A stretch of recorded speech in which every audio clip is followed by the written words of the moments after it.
বন্ধুরা, আজ বাড়িতে ছিল মুড়ি মাখার উৎসব। আমার ছোট ছোট ফলোয়ার্স বন্ধুরা এসে বলছে, আপু আজকে তোমার হাতের মুড়ি মাখা খাবো। আমি বললাম তাই? তা ওরা বলল হয়।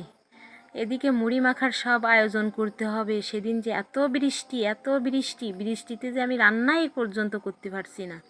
এখন কি করা যায়? চলো, বন্ধুরা আমার মুড়ি মাখা খাবে, এজন্য আমার এটা তো করতেই হবে। এবার আমি কাঁচা ছোলা বাজার থেকে কিনে এনেছি। ছোলাগুলো সিদ্ধ করে ভালো করে রান্না করেছি। আমার ছোলা রান্না হয়ে গেছে। ছোলাটা রান্না করে নিয়েছি। এবার আমি শসাগুলো কেটে নিয়েছি। আবার দোকান থেকে চানাচুর এনেছি, মুড়ি এনেছি।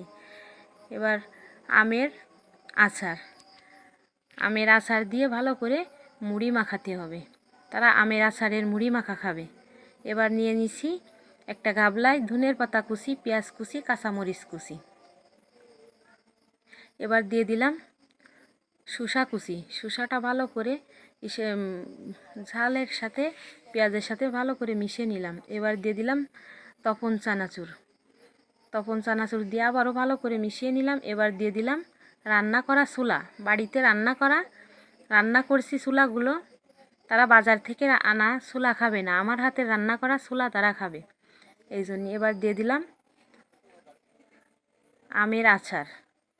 আমের আচারটা দিয়ে ভালো করে মুড়িগুলো ভালো করে আবারও মাখিয়ে নিলাম। আমার মুড়ির মশলাগুলো ভালো করে মাখা হয়ে গেছে। দেখো, এ জায়গায় চানাচুর, শসা, বাড়িতে রান্ধা ছোলা দিয়ে ভালো করে মাখিয়ে আবার এবার দিলাম মুড়ি দিয়ে আবারও ভালো করে নেড়ে ছেড়ে সুন্দর করে মাখিয়ে নিলাম। দেখো মুড়ির কালারটা কত সুন্দর এসেছে।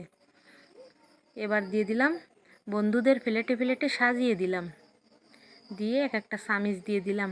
বললাম এবার তোমরা খাও। দেখো কতগুলো মুড়ি। এদের তো বৃষ্টি যেমন তেমন বিদ্যুৎ চমকায়। এবার আমি ঘাবলাটা ভালো করে পরিষ্কার করে খেয়ে নিলাম। আজ এই পর্যন্ত বন্ধুরা, ভালো থেকো।